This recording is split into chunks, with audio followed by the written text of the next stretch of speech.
matar esses cristãos de uma forma violenta para que eles servissem de exemplo para as outras pessoas. Então, o que eles faziam? Eles decapitavam as pessoas, eles jogavam as pessoas em arenas para lutar com leões. Então, vocês imaginam um cristão desarmado sendo jogado numa arena de gladiador, aí os caras soltam 3 leões lá, os leões ficam dias sem comer, só para chegar e fazer aquela carnificina nas pessoas, né?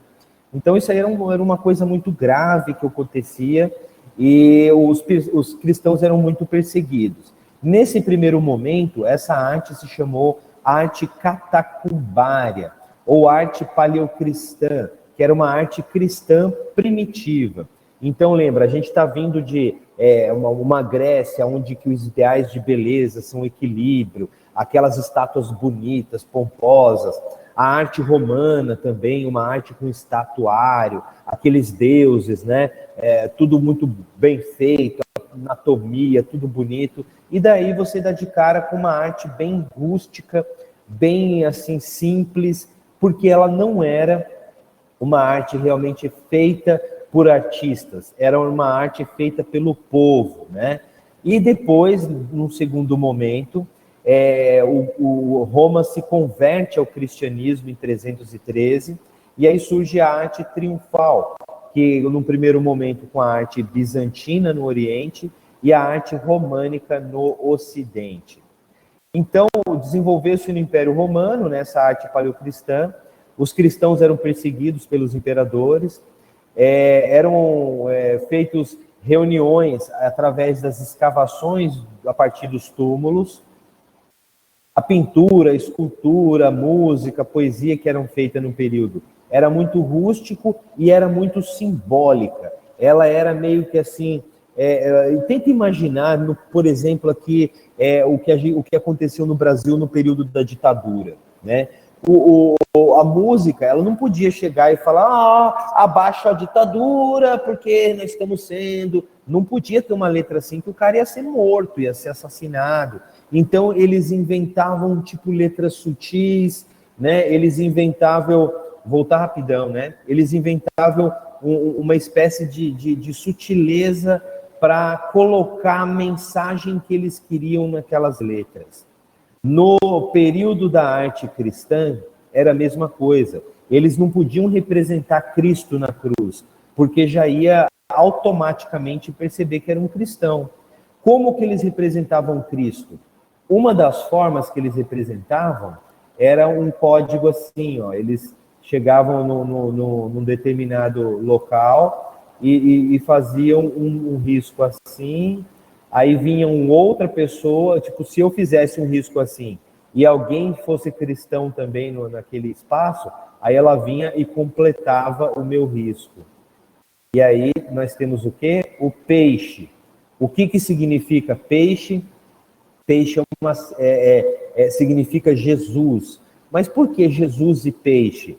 Porque em grego, se vocês olharem no livro aí, tem uma sigla, né? Eu vou lembrar aí que... Ictis, uma coisa assim.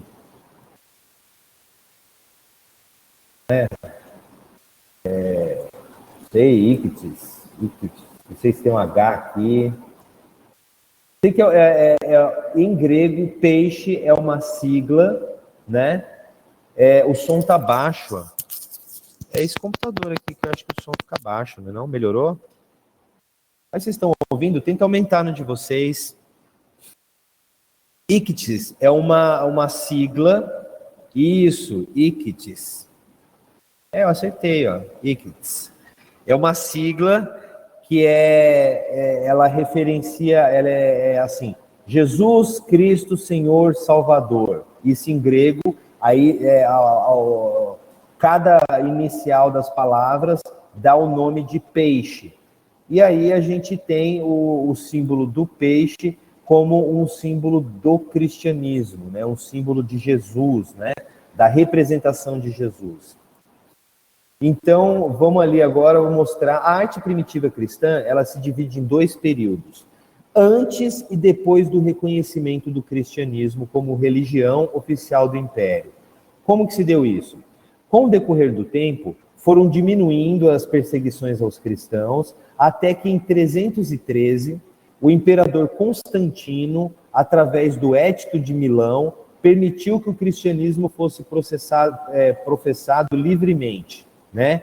Aí, 70 e poucos anos depois, em 391, né, de 380 até 391, foi oficializado como religião oficial do Império. Isso pelo Edito de Tessalônica, né? O que ocorre aqui então?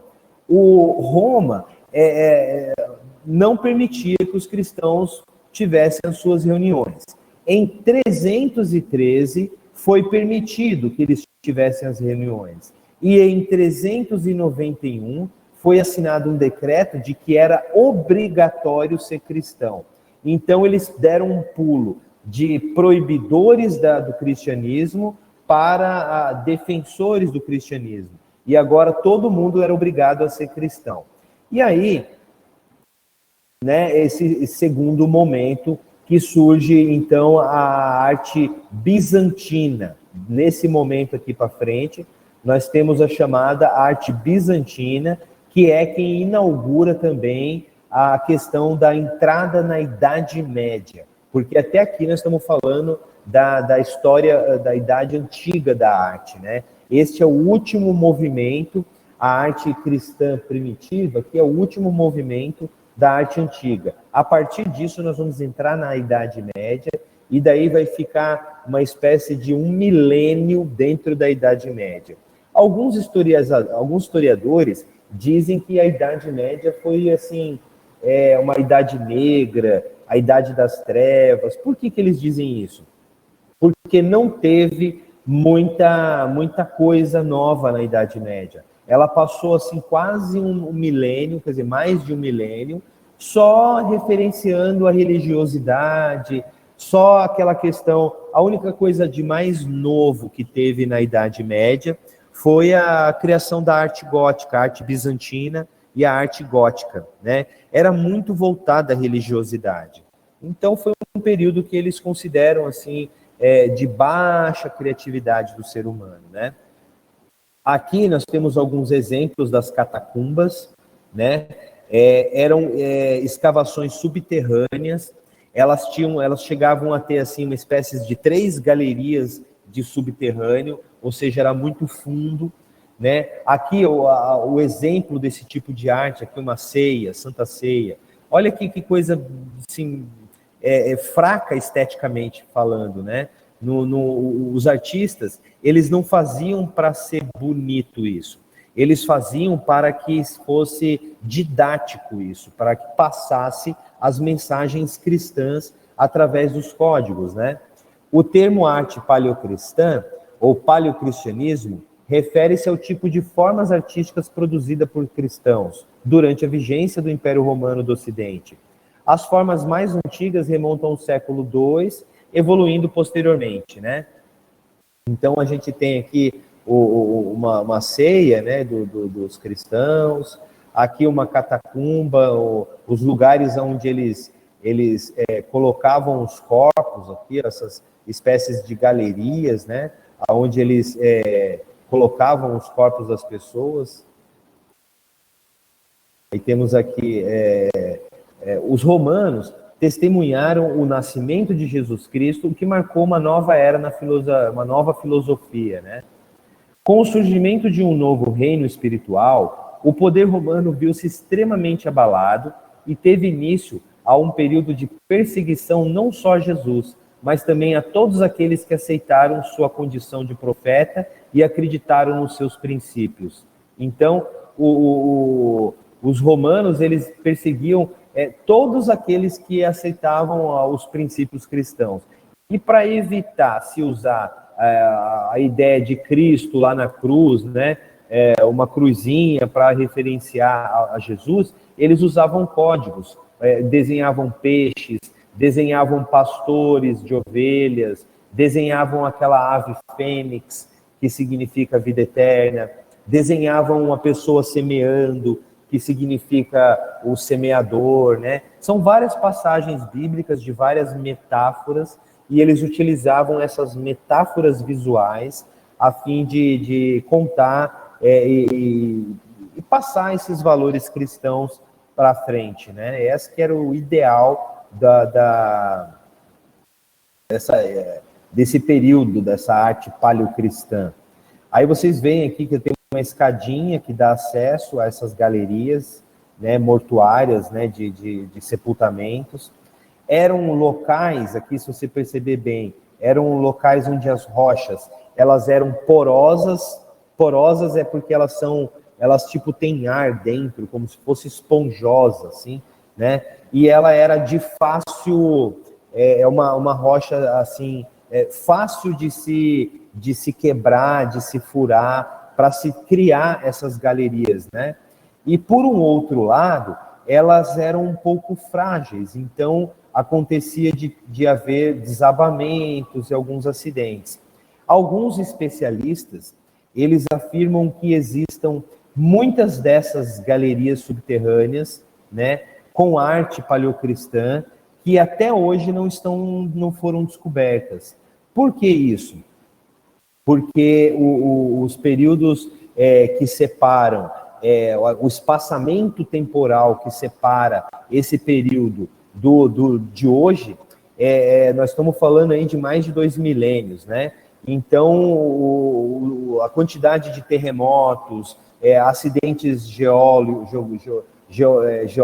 ou geográficos, erosão, isso tudo permitiu com que houvessem desabamentos, a própria entrada dessas galerias fosse obstruída. Então, não se sabe aonde que tem, né? De vez em quando eles acham alguma, né? Já ouvi falar que alguns arqueólogos, eles acompanham uma empresa quando ela vai furar, tipo na região da Turquia, de Istambul, dessas regiões assim, quando eles precisam furar poços artesianos, tem que ter uma liberação do governo para uma empresa especialista. Por quê?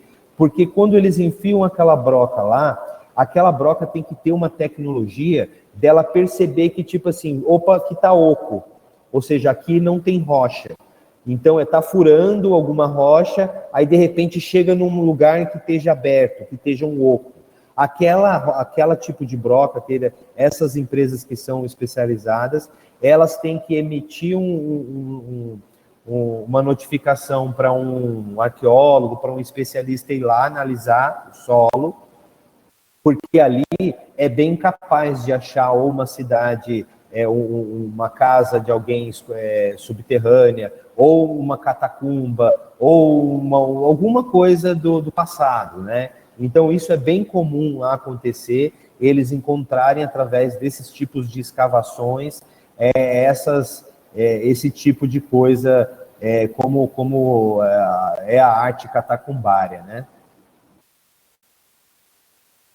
Então, aqui vocês veem como é que eram a simbologia que se utilizavam nessas catacumbas. Nós temos ali um cálice, nós temos assim algumas referências simbólicas que nos remetem ao cristianismo, né?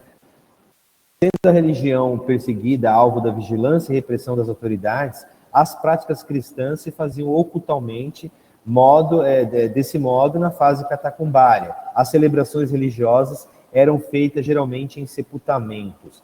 Então, não eram sempre em sepultamentos, mas eram nos sepultamentos que eles tinham maior liberdade de professar os seus cultos, né? Então, eles se reuniam para enterrar os seus entes queridos, os seus próximos, e lá faziam as suas reuniões.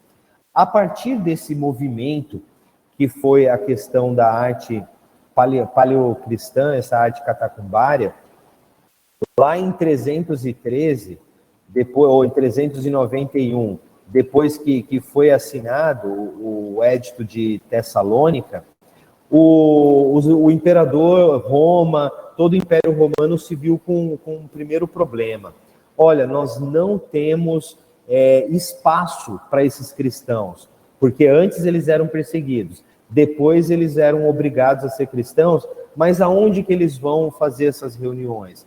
Porque até então, os templos romanos, eles eram templos para você só individualmente ir lá e acender um incenso para a estátua. Os cristãos, eles são diferentes, eles têm reuniões amplas, onde são salões grandes, que eles recebem, tem um líder religioso que vai lá professar uma palavra para aquele rebanho, né, como se diz assim, e Roma não tinha essas estruturas ainda. E aí eles começam a usar as basílicas. As basílicas eram... esse que liberou, Vitor, foi o Teodósio, foi o de Tessalônica, né? Esse de 391. Alguns autores colocam que é 380, né? Mas foi nesse período em que foi oficializado como religião do Império o cristianismo, a partir de Teodósio. E Constantino, que foi o imperador que abriu espaço para isso, porque ele se converteu ao cristianismo, né? Ele falou, nossa, esses cristãos, eles têm tanta fé, né? Eles morrem por essa causa. Porque imagina, o cara era jogado numa galeria lá de gladiadores para lutar com um leão, e mesmo assim o cara ajoelhava no chão. É muita fé, né? E a fé cristã é uma coisa que não existe, assim, é uma coisa muito forte, né? O cristão, e principalmente nesse período que o cara era morto, era assassinado, decapitado, e até o fim o cara ia lá junto com aquele Deus, isso era muito forte. E aí o Constantino se converteu, né? Até que a cidade ganhou o nome de Constantinopla, né? E onde hoje é a região de Istambul, né? Aquela região de Istambul. Aí, o que eu estava falando, quando eles liberaram, na Turquia, quando eles liberaram o cristianismo, eles não tinham igrejas, então eles usavam as basílicas. As basílicas, velho, naquele período, eram umas igrejas meio bizarras, eram umas igrejas que as paredes, elas tinham assim uns 2 a 3 metros de espessura. Imagina uma parede de 2 metrão assim de espessura. Não tinha muita janela, porque uma parede dessa grossura aí, mesmo que tivesse uma janela, não ia iluminar muita coisa. Então era aquele ambiente meio sombrio, meio assim, iluminado com tocha, com vela, sabe aquele período bem Idade Média mesmo, antes da Idade Antiga, né? Então eram uns lugares assim meio sombrios, assim, né? Essas basílicas. E daí eram as basílicas, esse nome, ele é um nome derivado de basel ou de espaço para juizado. Ou seja, era como se fosse um tribunal de um juiz, onde ele ficava lá na frente, aí chamava os réus ali, era uma espécie de corte dos juízes, né? E daí eram prédios públicos, não eram prédios para religião. Só que a religião romana até então, ela não tinha espaço para agregar cristãos. Então os imperadores falaram, não, usa essas basílicas aí por enquanto, até a gente resolver fazer como é que vai fazer com esses cristãos aí. Aí depois que foram surgindo as igrejas, e aí que surge a fase triunfal, né, da arte desse período, porque surgem aquelas igrejas suntuosas, cheias de ouro e tal, mas até então a arte que vai se utilizar nessas basílicas é uma arte chamada arte bizantina, que aí na próxima aula a gente vai entrar, né, nesse quesito da arte bizantina e explicar para vocês como que é a entrada dessa arte, como que ela se dá, como que é o padrão dessa arte, né? A questão dos mosaicos, né? E tudo isso. Ok, gente? Eu agradeço vocês, já está dando um pouco o nosso horário, eu quero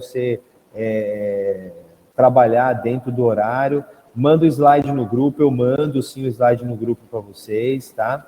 A bizantina é a mais antiga, exatamente. A bizantina é a arte que comporta os mosaicos, tá? Nós vamos trabalhar essa arte aí. A arte é paleocristã, que é essa que nós vimos hoje, ela é mais antiga do que a bizantina, e a bizantina dá entrada para a arte românica, né, na verdade, Vitor, ela andava paralela, né, à arte bizantina, assim. A arte românica, ela tinha as esculturas, né, ela continuava tendo aquela ideia da suntuosidade que eles buscaram, que eles traziam lá dos gregos. Agora, em 391, com esse édito de Tessalônica, com a obrigação de ser cristão, aí que entrou a arte bizantina de vez na arte românica, obrigando a todas as produções artísticas serem com funções religiosas, né? Então a arte, ela passa aí de um período aí até quase um milênio depois disso, até 1200 e tanto, que ela continua a serviço da religiosidade, que é o que eles chamam a Idade Média, né? Ela todinha, ela é embasada, né, no teor religioso, na arte sacra, naquela coisa toda, né? Mas isso a gente deixa aí para os nossos próximos capítulos da próxima aula. Eu queria dar um abraço, um beijão em todo mundo, mas a gente não pode, que nós estamos nesse período aí. Se cuidem. Quando a gente se encontrar, vai ser muito massa, que eu vou dar um aperto na bochecha de todo mundo e nós vamos tomar uma Coca-Cola, tá? A galera faz a vaquinha aí e paga pro professor, né? Eu vou pagar não. Tá? Então, beleza, gente. Obrigado. Foi legal ver vocês de novo, tá? E aí a gente se tromba aí, né, quando puder, tá bom? Quinta-feira que vem nós estamos de novo aqui, nesse mesmo canal, bate-canal aqui. Beleza? Obrigado, gente. Depois eu posto lá no grupo a transparência de hoje aqui, tá? Obrigado, Letícia. Valeu, Guilherme. Valeu todo mundo. Abração, tá? Vou abrir espaço para o outro colega vir aqui dar aula para vocês. Beijão, gente. Valeu.